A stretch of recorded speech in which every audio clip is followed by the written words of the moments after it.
எடுத்து வாசிக்கலாம். ஏசாயா தீர்க்கதரிசன புத்தகம் 29வது அதிகாரம் 10வது வசனம் முதல் 13வது வசனம் வரை. கர்த்தர் உங்கள் மேல் கன நித்திரை ஆவியை வரப்பண்ணி உங்கள் கண்களை அடைத்து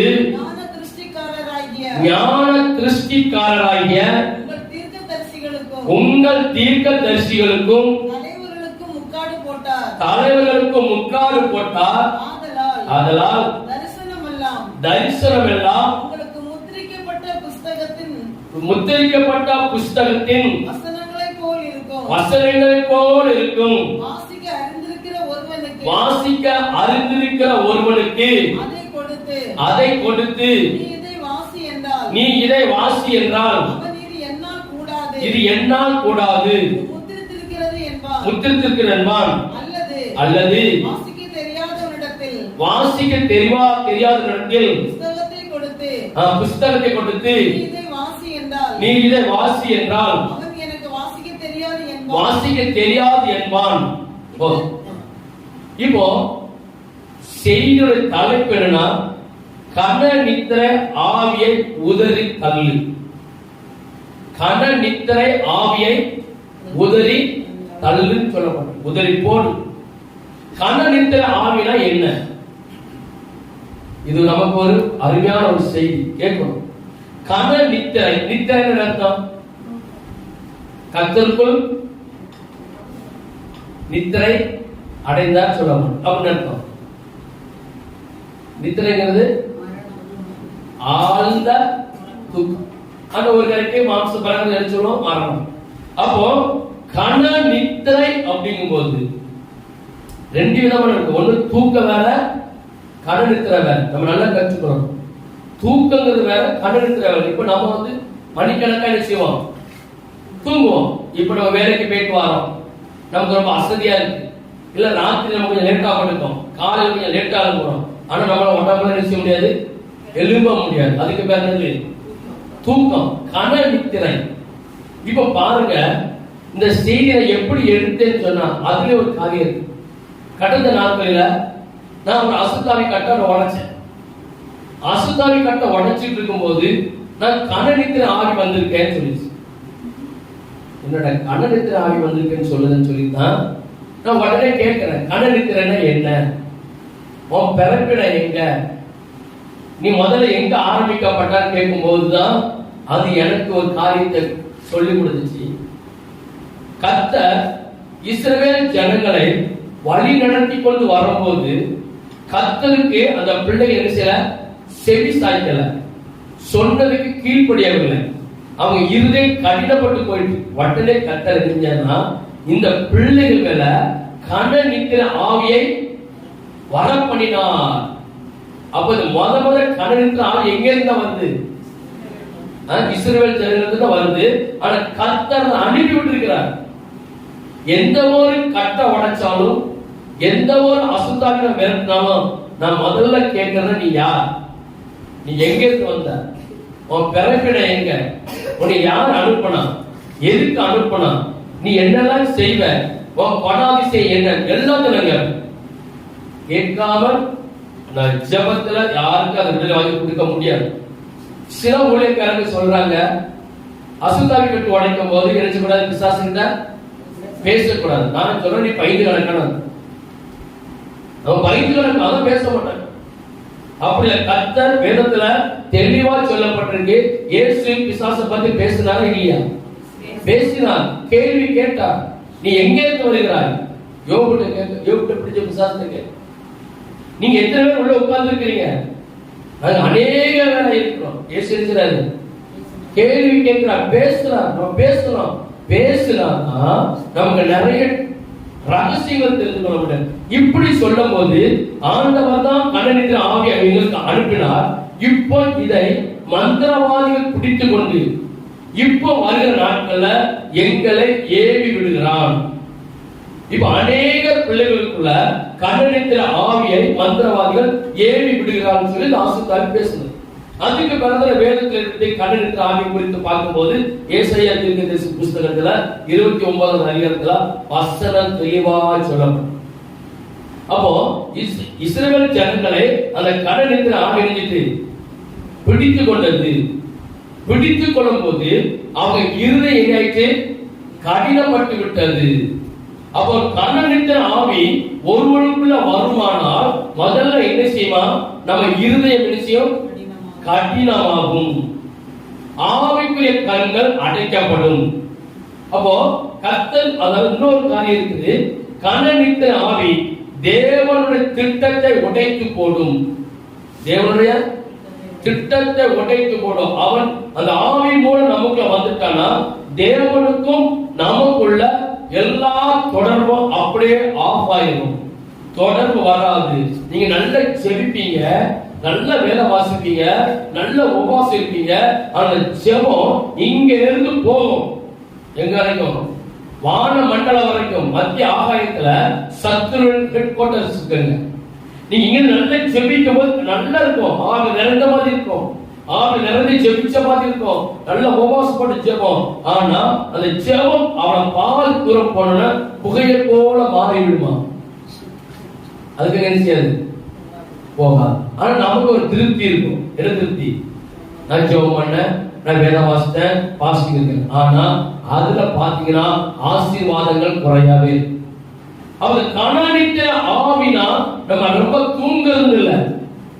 சில பேருக்கு அதுல சில காரியங்கள் இருக்கு. இந்த கணனித்த ஆவி வரும்போது நமக்கு இந்த மாம்ச பிரகாரமே நிச்சயம் நிறைய உறக்கம் எப்ப வந்தாலும் நிச்சயம். அதாவது மனிதர்களை சோம்பலா இருக்க பண்ணும், அசம்பந்தமாக இருக்க பண்ணும், கர்த்தருடைய வேலையை சரியாக செய்ய விடாது. சாதாரணமாக உலக வேலையும் அதை செய்யாது, சுறுசுறுப்பா செய்ய விடாது. அது என்ன செய்யணும்? எப்பவும் தூக்கம், சோம்பேறி மாதிரி என்ன செய்யணும்? நம்ம அதுக்கு எடுத்து வாசிக்கலாம். இந்த ஆவி சிறு பிள்ளைகள் முதல் பெரிய வரையில் என்ன செய்யும்? இந்த ஆவி காக்கும், இந்த ஆவி அதுங்களை பற்றி கொள்ளும். இப்படி இருக்கும்போது ஒரு வசனத்தை வாசிக்கலாம். நீதிமொழி புஸ்தகம் 13வது அதிகாரம் 4வது வசனம். நீதிமொழிகள் 13:4. சோம்பேறியுடைய ஆத்துமா விரும்பியும் ஒன்று வராது, ஜாக்கிரதையுடைய ஆத்துமாவோ புஷ்டியாகும். ஒரு சோம்பேறி, ஒரு கணனித்தை ஆவி ஒருவரை தாக்கி இருக்குமானால் அவங்க ஆத்மா என்ன செய்யலாம்? என்ன செய்யுது? விரும்பினது வராது. காரணம் இந்த ஆவி தாக்குது. நமக்கு தெரியாது, நமக்கு நிறைய அதிகமா விழிப்புணர்வு இல்லை.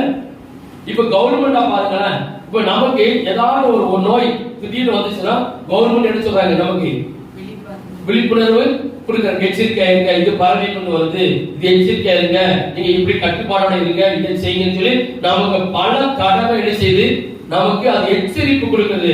நம்ம எப்படி இருக்கிறோம்? விழிப்பா இருக்கிறோம். ஆனால் இந்த ஆவிகளை குறித்து நமக்கு விழிப்பு இல்லை. காரணம், இந்த ஆவி நம்மளை தொடும்போது, இந்த ஆவி நம்மளை மேற்கொள்ள வரும்போது நாம் என்ன ஒரு காரியம் செய்தாலும் ஒரு ஸ்டெப் எடுத்து வச்சாலும் செய்ய முடியாது. ஒண்ணு மந்திரத்தால் நமக்கு பாதிக்கும், மந்திரம் இல்லாட்டாலும் நம்ம சில தேவனுக்கும் நமக்கும் சில உறவுகள், சில தொடர்புகள் கொஞ்சம் இருக்குமானால் இது ஈஸியா நம்ம விஷயம் உள்ளுக்குள்ள வரட்டாலும் அது வெளியில் நின்று நம்மளை தாக்கும். ஆக தாக்குற விதமே இருக்கு. உள்ள இருந்து தாக்குறது இருக்கு. மந்திரவாதம் உள்ள வந்துடும். இல்லன்னா பிசாசு யாரு வெல்லாமோ என்று சொல்லிச்சா வகை தேடி அப்ப அவன் என்ன நம்மளை கண்காணிக்கிறான், நம்மளை சுத்தி வருகிறான். அவன் நினைவு அவன் நோக்கம் என்ன இருக்குது?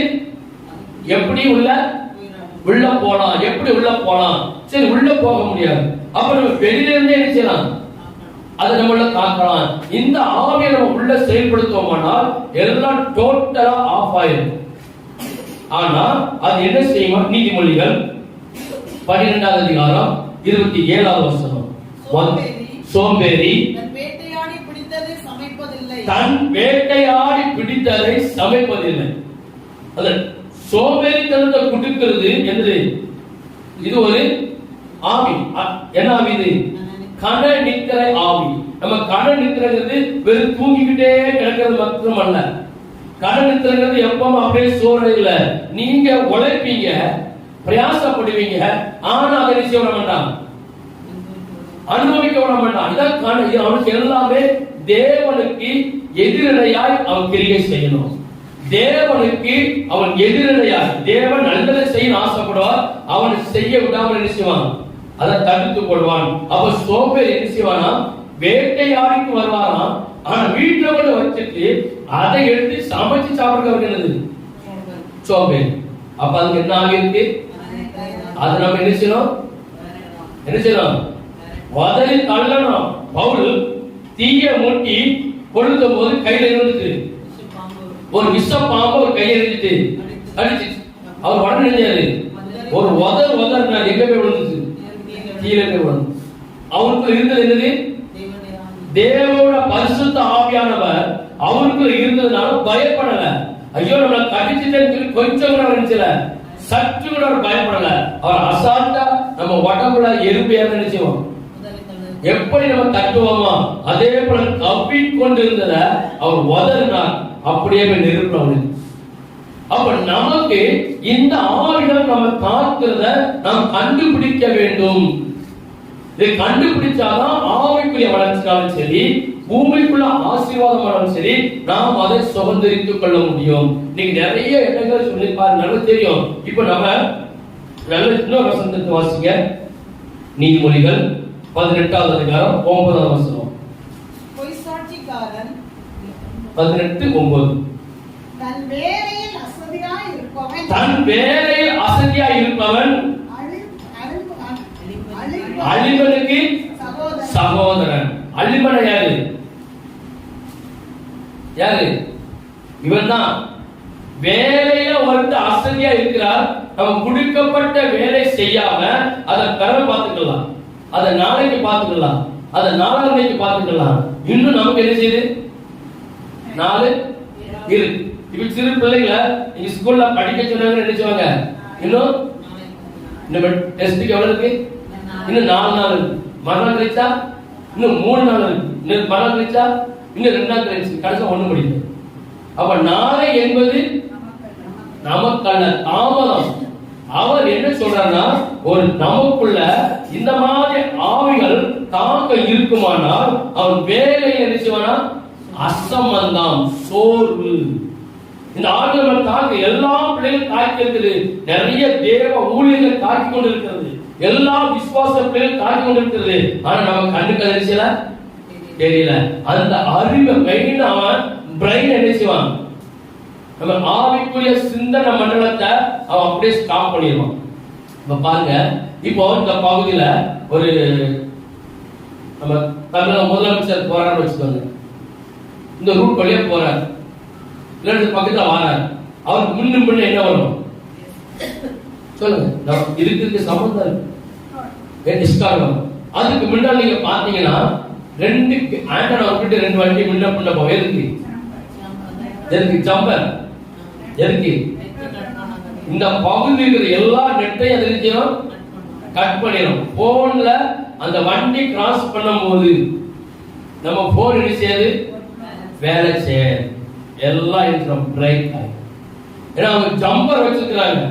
அந்த ஜம்பர் வச்சதுனால ஒருவேளை தீமையான காரியங்கள் இருக்கக்கூடாது, நடந்துடக்கூடாது அப்படின்னு சொல்லி அவங்களுக்காக, அவங்களோட பாதுகாப்புக்காக அவங்க பெரிய பெரிய தலைவர்கள் போகும்போது ஜம்பர் போட்டிருப்பாங்க. ஆனா நம்மள ஜம்பர் போட்டு நிப்பாட்டுறது யாரு? காண நிற்கிறாங்க. நம்ம ஜம்பர் போட்டுருவான், முடிஞ்சது. நம்ம என்ன ஜபம் பண்ணாலும் சரி, என்ன பரிசுத்தமா இருக்க விரும்பினாலும் சரி, அந்த ஜம்பர் போட விடக்கூடாது. அந்த ஜம்பருக்கு பேர் தான் யாரு? காண நிற்கிறான். அவன் அப்படியே நம்மகிட்ட வந்தானா ஆட்டோமேட்டிக்கா நினைக்கிறோம், எல்லாம் ஆஃப் ஆயிடும், ஒரு காரியம் நடக்காது. நம்ம என்ன ஜெபம் பண்ணாலும் சரி, நம்ம என்ன செய்தி கேட்டாலும் அது செய்யாது, காதுக்குள்ள ஏறாது. என்ன செய்தி கேட்டாலும் மனமாற்றம் வராது. என்ன செய்தி கேட்டாலும் ஒரு உணர்வு நமக்கு என்ன செய்யாது, வரவே வர. ஜம்பர் போட்டுக்கிறது கண்ணை நித்திரையா விசுவாசம் சொல்லாதீங்க. விசுவாசங்கள் 18,000 விசுவாசம் இருக்கும். நம்ம முக்கியமா பார்க்கிறது கண்ணை நித்திரை ஆவி.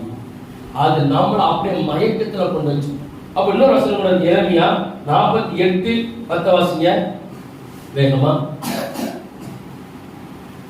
எரேமியா 48:10. கர்த்தருடைய வேலையை அசதியாய் செய்கிறவன் சபிக்கப்பட்டவன். போதும். இப்ப நம்ம இந்த ஆவி, இந்த கண்ணனிக்கிற ஆவி கர்த்தருடைய வேலை யாரெல்லாம் செய்யறாங்களோ, யாரெல்லாம் கர்த்தருடைய ஊழியத்தை விசுவாசியா இருக்கலாம், ஊழியக்காரர்கள் இருக்கலாம், அப்போஸ்தலர்கள் இருக்கலாம், பலவிதமான ஊழியம் செய்கிற பிள்ளைகள் இருக்கலாம். கர்த்தருடைய வேலையை செய்கிற பிள்ளை அவன் எப்படி இருக்கிறான்? அசதியா இருந்தால் அவன் சபிக்கப்பட்டவன் சொல்லப்பட்டிருக்கு. அப்போ நமக்கு கொடுக்கப்பட்ட வேலையை நம்ம என்ன செய்யணும்? ஜாக்கிரதையாக சுறுசுறுப்பா செய்யணும். நமக்கு கொடுக்கப்பட்ட வேலையை செய்யாவிட்டால் நாம் சாவ என்று சொல்லப்பட்டிருக்கு. இப்ப இங்க இருக்கிற ஒவ்வொரு பிள்ளைகளுக்கும் கர்த்தருடைய வேலை உண்டு. நம்ம சரிவரை செய்யல. ஒவ்வொரு பிள்ளைகளுக்கு இது கேட்டுக்கொண்டிருக்கிற கர்த்தருடைய எல்லா பிள்ளைகளுக்கும் வேலை உண்டு. ஆனா நம்ம ஜாக்கிரதை செய்யல, அசதியை விட்டு விடுகிறோம். ஆனா அதுக்கு பின்னாடி சொல்லப்பட்டிருக்கு அது ஒரு சாபம். வேலையை அசதியா செய்கிறவன் சபிக்கப்பட்டான். வேதம் தெளிவா சொல்லப்படும். அந்த சாபம் நமக்குள்ள இருக்கும். அந்த சாபத்தை கொண்டு வருவதற்கு மூல காரணம் யாரு? இந்த ஆவி நம்மளை செய்ய விடாது. சோம்பேறித்தனத்தை கொடுக்கும், நமக்கு உற்சாகத்தை கொடுக்காது. பெறவு இதை அதான் சொல்லி நம்மளை குழப்பி கொண்டு இருக்கிறது. நாம் அந்த ஆவியை உதறி தள்ள வேண்டும். அப்போ வேத வசனத்தை பாருங்களேன். இந்த ஆவி நம்மளை தாக்கி இருக்குது. அந்த ஆவிக்குள்ள நம்ம மாட்டிக்கொண்டு இருக்கனா, நீங்க நம்மள வேத வாசிக்க விடாது, ஜெபிக்க தோணாது, ஊழியக்காரர் கடிந்து கொள்ளும் போது ஏற்றுக்கொள்ள மனசு வராது. காரணம் அந்த ஆவியோட தாக்கல் நமக்கு தெரியாது. அந்த ஆவியோட தாக்கல் இருக்குமானால் ஊழியக்காரர்கள் என்ன சொன்னாலும் அதை ஏற்றுக்கொள்ள நம் மனசு என்ன செய்யாது? சம்மதிக்கவே சம்மதிக்காது. என்ன ஒரு ஆலோசனை கொடுத்தாலும், எந்த ஒரு செய்தாலும் அது அவங்களுக்கு அதை ஏற்றுக்கொள்ள, அது ஜீர்ணிக்க முடியாது. காரணம் இப்படிப்பட்ட ஆவிகள் நம்மளை ஒண்ணு தொடர்ந்து வரணும். எல்லாம் அசுத்தாவி பிடிச்சுக்கணும் நமக்குள்ள இருக்கணும். நான் கர்த்தர் நமக்கு என்ன சொன்ன அதை செய், உதறி தள்ளி போடு. அந்த ஆவி நமக்கு வரக்கூடாது. அந்த ஆவி நமக்குள்ள இருக்குமானால் அது பெரிய ஆவிக்குரிய நஷ்டங்களை நமக்கு என்ன செய்யுது? அது நமக்கு என்ன செய்து கொண்டு வந்து கொண்டிருக்கிறது. அப்ப நாம் செய்ய வேண்டியது 1 தீமோத்தேயு 4ஆம் அதிகாரம் 1ஆம் வசனம். நான் தேவனுக்கு முன்பாக 4:1 ஆகிலும் ஆவியானவர் வெளிப்படையாய் சொல்லுகிறபடி பிற்காலங்களிலே மனச்சாட்சியில் சூடுண்ட பொய்யருடைய மாயத்தினாலே சிலர் வஞ்சிக்கிற ஆவிகளுக்கும் அப்போ இந்த ஆவி நம்மளை காக்கிருக்குமானால் யாரோட உபதேசத்துக்கு செவி சாய்ப்பாங்கன்னா வஞ்சிக்கிற ஆளுடைய உபதேசம். ஆனா அந்த உபதேசம் இதுல தான் இருக்கும். வேதத்தில் சொல்லப்பட்ட உபதேசத்தை சரியான அர்த்தம், சரியான காரணங்கள் காட்டி சொல்லாமல் விசுவாசுக்கு தகுதல் போல இதே வசனத்தை எடுத்து பிரசங்கிப்பாரு. அது நமக்கு எப்படி இருக்கும்? இப்போ தாவீது ராஜா அவர் எங்க ஆடினார்? வீதியில் ஆடினார். தாவீது ராஜா வீதியில் ஆடும் போது கர்த்தர் அதை ஏற்றுக்கொண்டார்.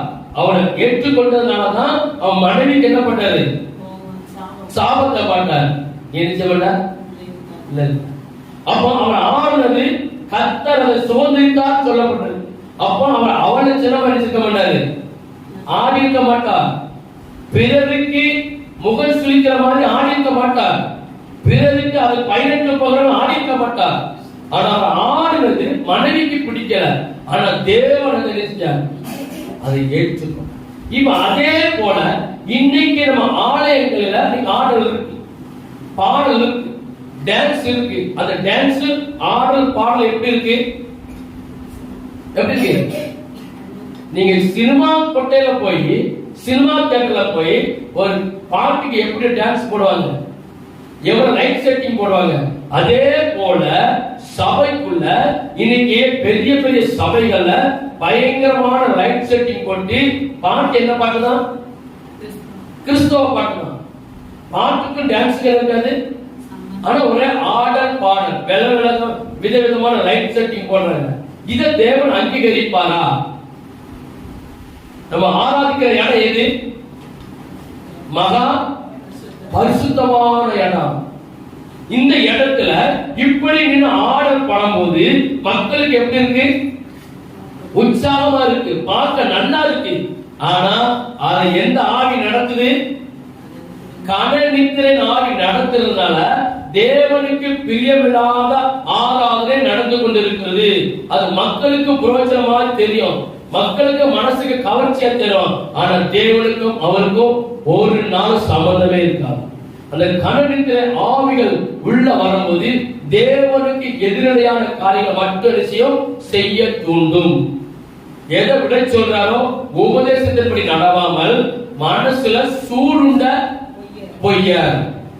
அப்ப ஆவிகள் கிறிஸ்துவுக்குள் நம்ம இருக்கிற பிள்ளைகளை அவன் பின்னோக்கி இழுத்து கொண்டு போகிறான். நம்ம எப்படி இருக்கிறோம்? ரொம்ப நம்ம கண்ணுக்கு கவர்ச்சியா இருக்கும், பார்வைக்கு அழகா இருக்கும், புசிக்கிறதுக்கு இன்பமா இருக்கும். ஆனா அது எங்க போயிட்டு சாபத்துக்குள்ளாக்கி எதிர்கொண்டு வெளில கொண்டு. இந்த ஆவிகள் தான் இன்னைக்கு அதிகமாய் தேசத்துல நடமாடிக்கொண்டு கர்த்தருடைய பிள்ளைகளை சீரழித்துக் கொண்டு இருக்கிறது. அப்போ இந்த ஆவி இருக்கும்போது சிலவர் சொல்லுவாங்க, எம்மதமும் சம்மதம் தான், எல்லா கடவுளும் எந்த ஆவி சொல்ல வைக்கி? இந்த ஆவிதான். கனநித்திராக வெறும் தூக்கம் மட்டும் நினைச்சிடாதீங்க. தூங்கி தூங்கி சோம்பேறிங்கல்ல, அதெல்லாம் கிடையாது. அது தூக்க வேலை, இந்த தூக்க வேலை. முதல்ல சொன்னதுதான். இப்ப நமக்கு ரொம்ப உடம்பு ரொம்ப டயர்ட் ஆயிடுச்சு. இப்போ நம்ம ஏதோ ஒரு மருந்து மாத்திரை எடுப்போம், அந்த மாத்திரை பவர் நமக்கு என்ன செய்யும்? ராத்திரி என்ன தூங்கினாலும் காலையில நமக்கு டயர்டு வராது. என்னதான் சுறுசுறுப்பா குளிச்சுட்டு உட்கார்ந்தாலும் அந்த மாத்திரை பவர் என்ன செய்யாது. அது போகிற வரைக்கும் ஒரு அசதி சோம்பல் இருக்கும். அது நமக்கு என்ன பண்ணும்? ஆறாவது நேரத்துல அது ஒரு தப்பு. ஏன்னா மாத்திரை. ஆனா ஆராதனையே நடத்த விடாதபடிக்கு, ஆராதனையே கவனிக்க விடாதபடிக்கு, வேதத்தை கேள விடாதபடிக்கு அவன் கண்ணை நினைச்சுவான், வந்து அடைப்பான். கண் அடைக்கப்படும். அது நமக்கு என்ன செய்யாது? தெரியாது. அவனுக்கு உடனே நமக்கு சொல்ல வேண்டியது என்ன வார்த்தை? சொன்னா, நான் ஆராதனை நேரத்துல என் கண்ணு அடைக்கிற இந்த ஆவியே அப்பாலே போ, சாத்தானே உனக்கு எனக்கும் என்ன? ஒரு தர்க்கம் பண்ணி பாருங்க. நம்மளோட விட வேறுபாடு இல்லை. இப்படி நமக்கு என்ன செய்யறா, நம்ம மனச்சாட்சியில் சூடுள்ள பொய்யராக்கி விடுவோம். அதுக்கு போல எந்த ஒரு கீழ்ப்படியாது கர்த்தரோட வார்த்தை என்ன செய்யாது?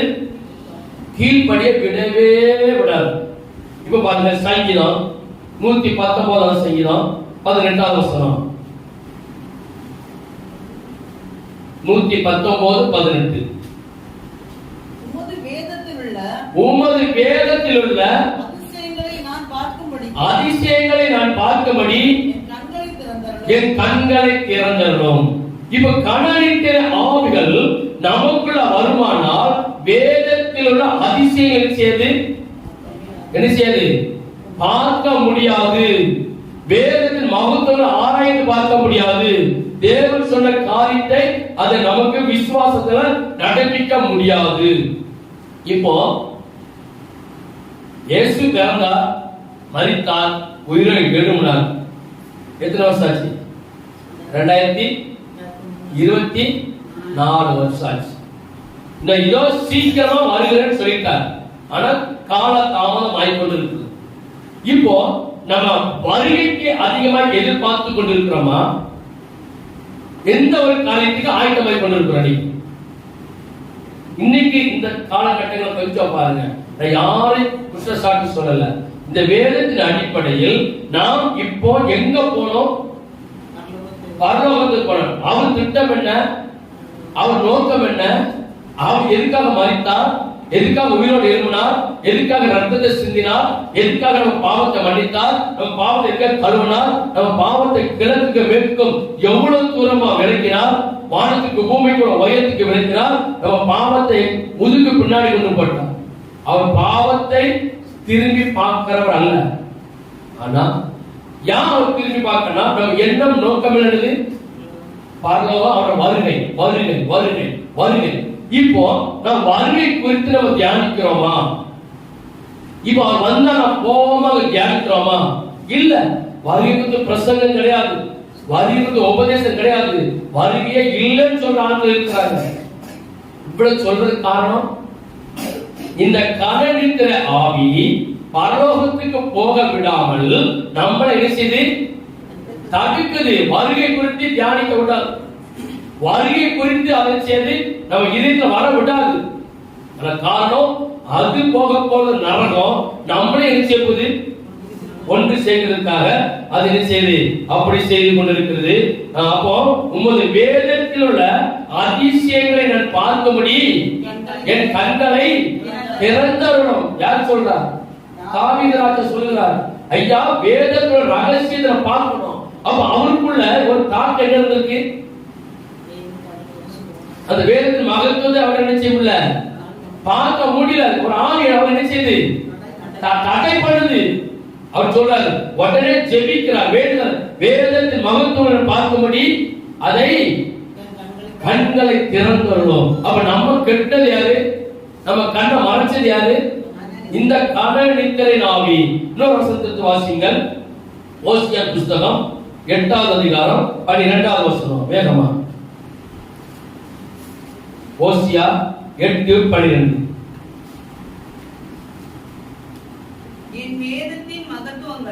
என் வேதத்தின் மகத்துவங்களை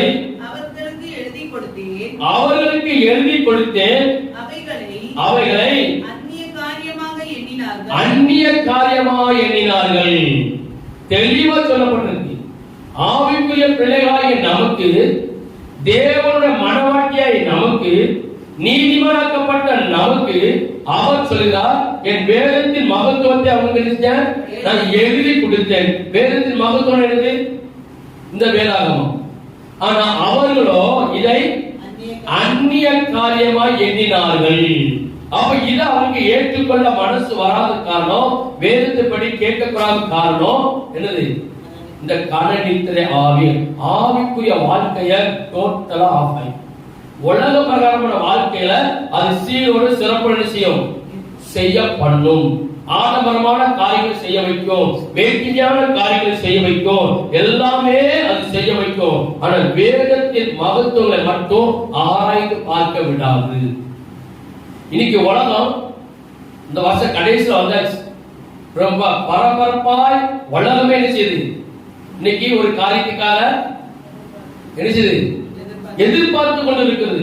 இந்த எதிர்பார்ப்பு வருகைக்கு இருக்கா? நம்மளோட கொஸ்டின் தான்.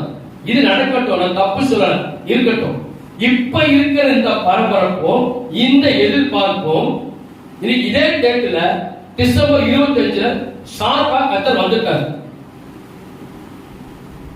ஷார்ப்பா டிசம்பர் 25 ஒருவேளை அவர் வந்துட்டார், யாரு போவா? யாரு போவா? போவோமா? போறேன்னு சொல்லுங்க, அல்லேலூயா சொல்லுங்க. அல்லேலூயா. நம்மளை யார் கொண்டாக்கிட்டு? யார் கொண்டாச்சு சொல்லுங்க. நம்ம சத்தியத்தை ஏற்றுக்கொள்ளணும், தான் உண்மை. இதே டிசம்பர் 25 கர்த்தர் ஒருவேளை இந்த கர்த்தர் வருகைய யாருக்கு தெரியாதா? யாருக்கு தெரியுமா? பிதா ஒருவரை தவிர வேற தேவ தூதருக்கும் தெரியாதான், பரலோகத்தில் யாருக்கும் தெரியாதான், அவருக்கு மட்டும்தான் தெரியுமா. நான் விசுவாசிக்கிறேன், ஒருவேளை டிசம்பர் 25 கர்த்தர் வந்துட்டார். நீங்க அதிகாலையில டாம் டீப் வேட் போட்டு நிறைய லைட்டு போட்டு ஆடம்பரமா அவர் திடீர்னு ஒரு எக்காலத்தை வந்து வந்துட்டான்னு வச்சுக்கோங்க, என்ன ஆகும்? கொஞ்சம் யோசித்து பாருங்க. கொஞ்சம் யோசித்து பாருங்க, நம்ம நிலைமை என்ன ஆகும்? இதை குறித்து யாரும் நிச்சயம் இருக்காங்க, சிந்திக்க மாட்டேங்கிறாங்க. இதான் காரணம். இதுக்கெல்லாம் காரணம், மூல காரணம் யாரு? இந்த கணனிக்கிற ஆவி நம்ம பிள்ளை அப்படியே மூடிட்டான். நம்ம கண்கள் அடைக்கப்பட்டு போயிடுச்சு. உலக பிரகாரமான காரியங்களுக்கு அவன் முக்கியத்துவம் கொடுக்க வைப்பான், ஆடம்பரமான காரியங்கள் செய்ய வைப்பான். ஆனா கர்த்தர் சொல்றது உதவி போடு, வேதத்தின் மகத்துவம் ஆராய்ந்து பார், அதனால உனக்கு என்ன செய்யும்?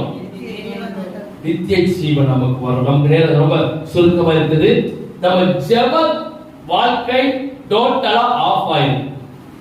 ஜெபம் எடுக்க முடியாது, பண்ண முடியாது. அப்போ இந்த கணனித்திரை ஆவி வரும்போது இன்னொரு சம்பவம் நமக்கு நடக்க. எடுத்து வாசிக்க வேகமா. மத்தேயு சுவிசேஷம் 25வது அதிகாரம் 14வது வசனம் முதல் 30வது வசனம் வரைக்கும் நமக்கு சொல்லப்பட்டிருக்கு. பரலோக ராஜ்யம் ஒரு தேசத்துக்கு பிரயாணமாய் போகிற ஒரு மனுஷன் தன் ஊழியக்காரரை அழைத்து தன் ஆஸ்திகளை அவர்கள் வசமாக ஒப்பு கொடுத்தது போல் இருக்கிறது. அவனுடைய திறமைக்கு தக்கதாக ஒரு மனுஷன் எங்க போறாரு? வெளி தேசத்துக்கு போறாரு.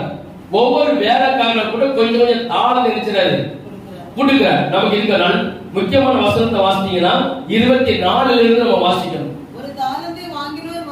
ஒரு தாளந்தை வாங்கினவன் வந்து ஆண்டவனே நீ விதைக்காத இடத்தில் அறுக்கிறவரும் சேர்க்கிறவருமான கடினமுள்ள மனுஷன் என்று அறிவேன். ஆகையால் நான் பயந்து போய் நிலத்தில் புதைத்து வைத்தேன். உம்முடையதை வாங்கிக் கொள்ளும் என்றான்.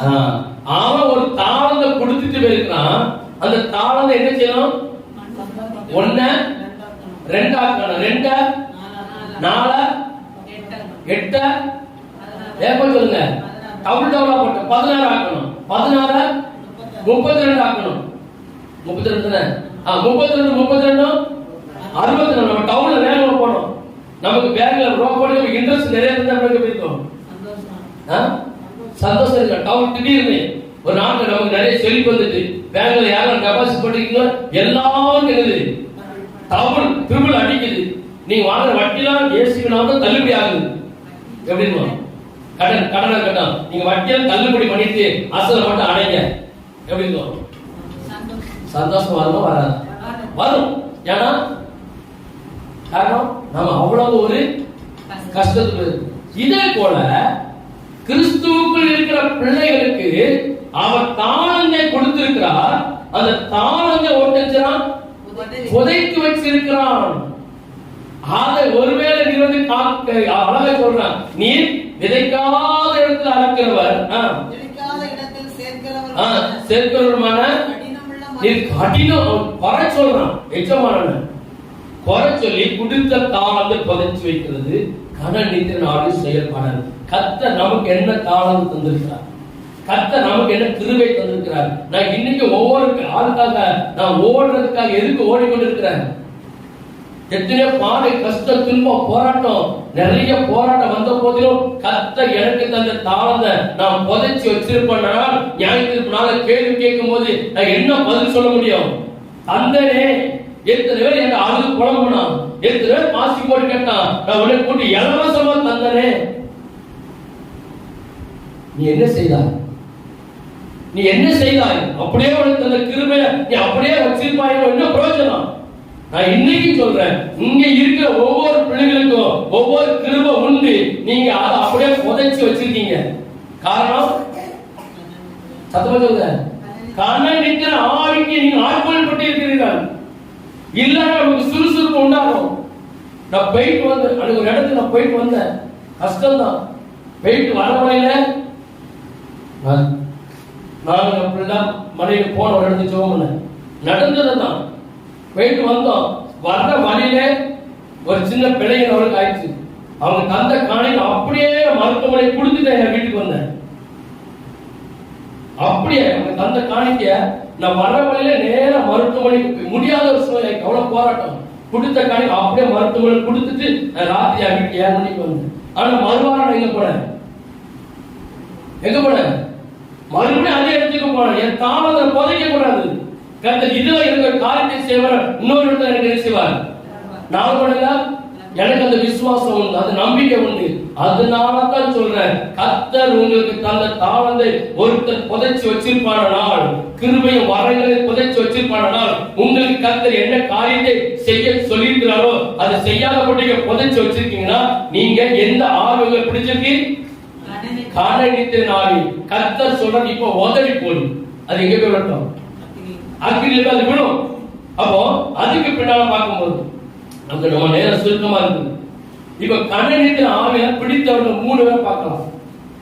முதல் ஆள் பிடிப்பட்ட நேரத்தில் ஆபிரகாம். எடுத்து வாசிங்க ஆதியாகம புஸ்தகம்.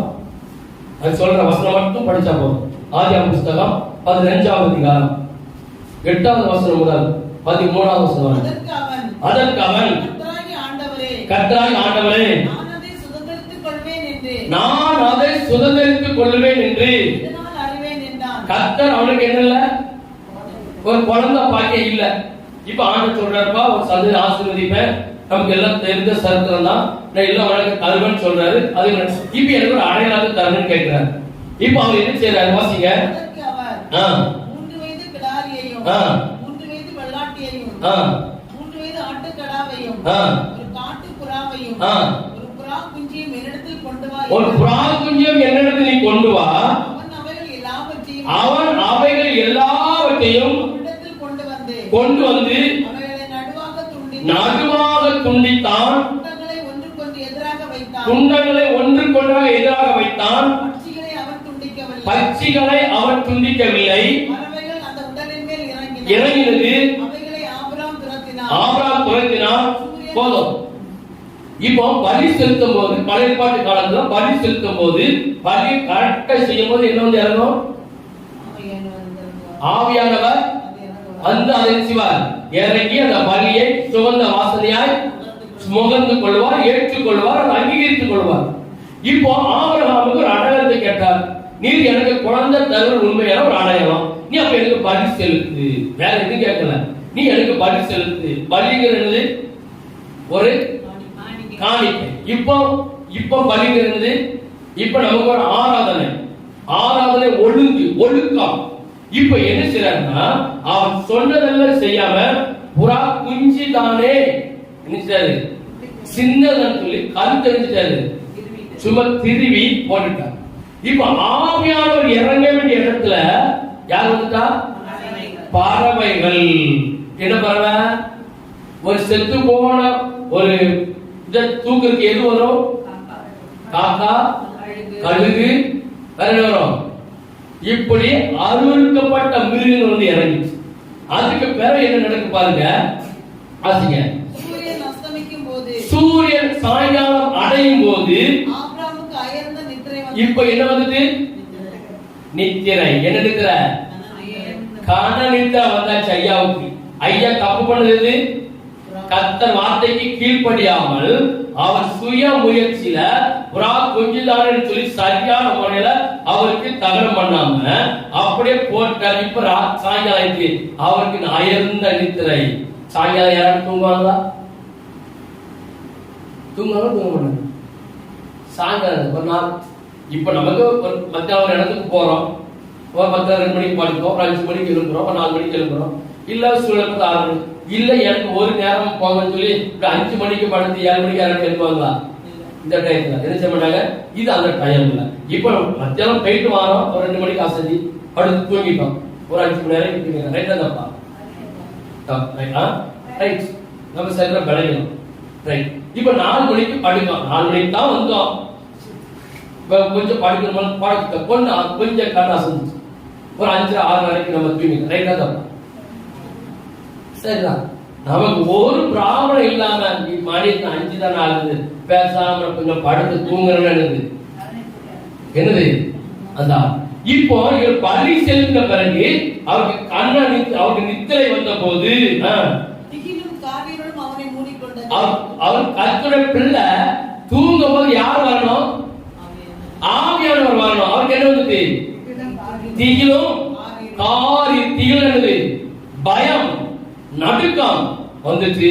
அவர் சுத்தில ஒரு கார் இருள் அவரை சூழ்ந்து கொண்டது. என்ன ஆவி? கனநித்திரையின் ஆவி அவரை பலியை தாறுமாறாக செய்து வைக்க விட்டது. அவர் பிரைன் ஆஃப் பண்ணிட்டான். தேவனுடைய வார்த்தைக்கு செய்யக்கூடாது அசால்ட்டை செய்ய வச்சதுனால அவர் துண்டம் பண்ணாம அப்படியே போட்டார். இப்ப படுத்து கிடக்கிற தரிசனம் பார்க்கிறாரு. அவருக்கு ஒரு தீக்கிலும் காரில் சூழ்ந்து கொண்டது. அப்பொழுது அவர் ஆபிரகாமை நோக்கி உன் சந்ததியார் அந்நிய தேசத்திலே போட்டாலும் சாபத்தில் எத்தனை வருஷம்? 400 வருஷம். நீ சரிவர செய்யாததுனால உன் பிள்ளைகள் சந்ததிகள் என்ன செய்யும்?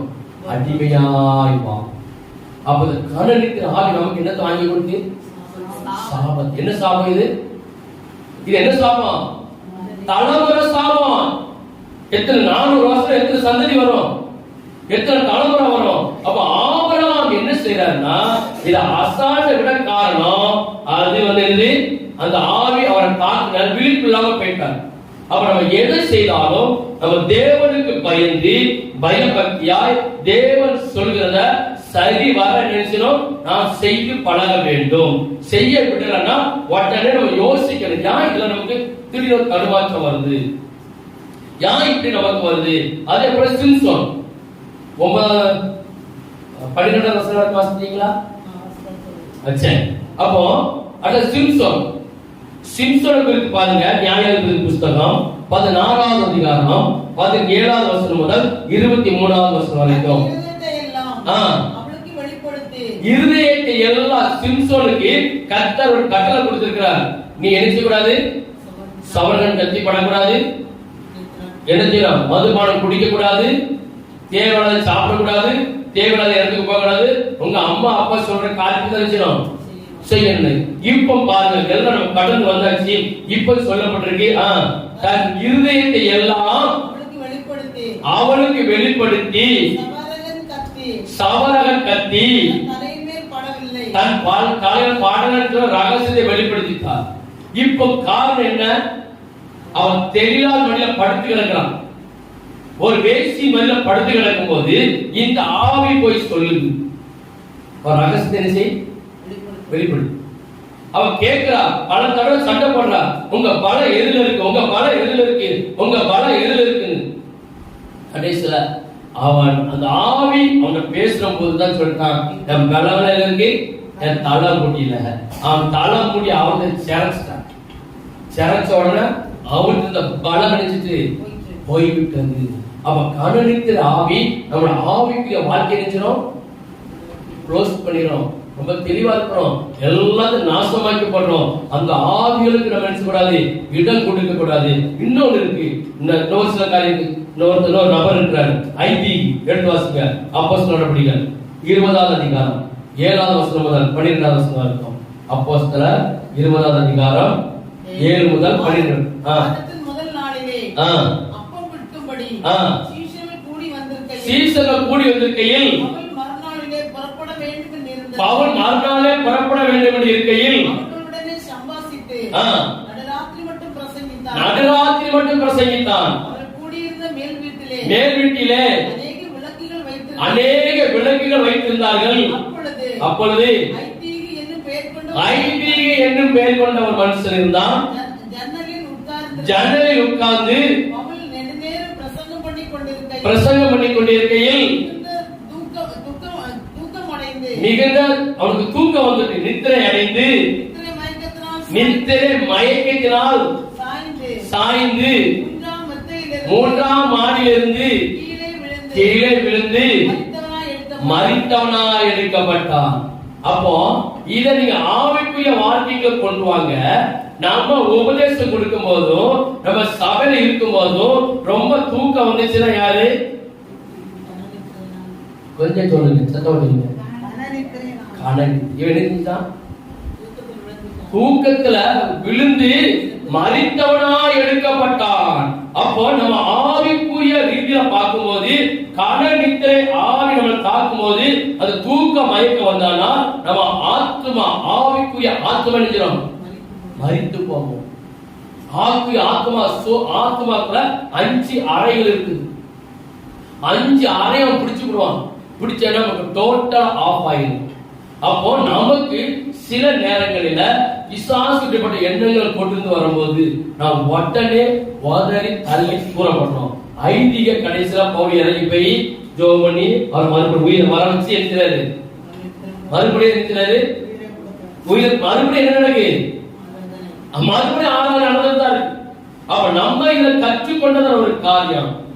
ஆபிரகாம் நினைச்சாரு பலியை சரியா செய்யாத காரணம் இந்த கணனித்திரையால். இப்படி செய்தி நேரத்துல, பாடலத்துல, ஒலிச்சிப்பு நேரத்துல, இப்படி ஆராதனை நேரங்கள்ல இப்படி தூங்குறது நம்ம ஐடிக்கு தான் நம்ம பார்க்கிறோம். பாவம். இது நம்ம ஆவிக்குரிய சோர்வை கொடுக்க, வேற ஒண்ணுமே இல்லை. பலகீனமா வந்த ஒரு பிரயோஜனம் ஒரு இது இல்ல. பலகீனமாவோ மாத்திரப்பட்டோம். இன்னைக்கு மாத்திரப்படாத ஆட்களே இல்லை. இன்னைக்கு காலகட்டங்கள்ல எல்லாரும் வண்டி எல்லாம் ஓடுது. சொல்லுங்க, மாத்திரை ஆரம்பிச்சு மாத்திரையில நம்ம வண்டி நிக்குது. இன்னைக்கு அப்படி ஒரு காலகட்டம் ஆயிடுச்சு. இது வந்து எடுக்க முடியாது, இது இனி மாற்ற முடியாது. ஆனாலும் கர்த்தர் சொல்றார், நீங்க என்ன செய்யுங்க? கிறிஸ்துவுக்குள் பலப்படுங்க. சத்தம் இல்லாதவனுக்கு சத்தத்தை கொடுக்கிறவர், பலன் இல்லாதவனுக்கு பலனை கொடுக்கிறவர். இந்த வண்டியை நம்ம என்ன செய்யணும்? சாட்சி பண்ணணும். இப்படி இருக்கும்போது சிம்சோன் அவன் தலைவயில் சிறைக்கப்படும் போது, சிறைக்கப்படுற காரணம் என்ன? இந்த ஆவி அவனை தாக்கிட்டு அவன் ரகசியத்தை வெளிப்படுத்தி விட்டான். இப்ப பாருங்க, இன்னொரு ட்ரெண்ட் இந்த கணத்தில் ஆகினான். ஆவிக்குரிய வளர்ச்சியை கொண்டு வராமல் ஆடம்பரமாக ஆலயம் கட்டணும், ஆடம்பரமாக நமக்கு பேர் பிரஸ்தாபமாகணும், நம்ம சபை பெருசா தெரியணும், எல்லா ஊர் உலகத்துக்கு தெரியிருக்காங்க. ஒரு புது ட்ரெண்டை கொண்டு வருதுதான் இந்த ஆவிதான் கொண்டு வந்து தேவனுக்குள்ள காரியத்தை செய்ய விடாமல், தேவனுக்குள்ள வரவிடாமல் அவன் சிந்தனைகளை மாத்தி மாத்தி மாத்தி மாத்தி யோசிக்க வைத்து நம்மளை ஆஃப் ஆகி விடுவான். நம்ம ரொம்ப எச்சரிக்கையா இருக்கணும். அதே போல ஒரு சிம்டம்ஸ் கேட்டேன், அந்த ஆகிட்ட கேட்டேன், இந்த மாதிரி சிம்டம்ஸ் வந்துச்சுன்னா நீ உள்ள இருக்கிற ஒரு சிம்டம்ஸ் எனக்கு சொல்ல அப்படின்னு. நீ என்ன சிம்டம்ஸ் கொடுத்து கொண்டிருக்கான்னு சொல்லிச்சு. அது சொல்லிச்சு, நான் தலைவலியை கொடுப்பேன். இந்த ஆவில வந்து தாக்கறதுக்கு இருக்குமா? தலைவலி கொடுப்பேன், வயிறு ஊபிசத்தை கொடுப்பேன், இரவு நேரத்துல சரியா தூக்கத்தை கொடுக்க மாட்டேன், நல்ல தெளிந்த குரல் வரவிட மாட்டேன், அவன் குரலை நடிச்சுவேன், நான் பிடிப்பேன். ஆராதிக்கிற நேரத்துல, ஜோமன் நேரத்துல, ஆவிக்குரிய நேரத்துல இருக்கும்போது நடிச்சுவேன், குரலை நான் பிடிச்சு வச்சுக்கிடுவேன், குரலை கட்ட வைப்பேன். ஏன்னா குரலை கட்டியாச்சு அவன் நினைச்ச முடியாது, ஆராதிக்க முடியாது, செபிக்க முடியாது. இதெல்லாம் என் வேலைன்னு சொல்லி பையனை சொல்லி கடைசியில் எல்லாத்தையும் கத்தர் அழித்து போட கத்தர் நினைச்சார், கிருபை செய்தார். இப்ப நாம் கற்றுக்கொண்டது என்னன்னா, இந்த ஆவி, இந்த ஜாதி பிசாசு, கன நித்திரை ஆவி நம்ம ஆவிக்குரிய வாழ்க்கை செய்யறோம், அழித்து போடும், நாசமாக்கி போடும். நம்ம எதை செய்யறது தெரியாதுமே நம்ம செய்ய தோன்றும். நாம் செய்யறது நல்லது போல தெரியும், ஆனா தேவனுக்கு அது இருக்காது. அருள் பார்த்து நல்லது தெரியாது.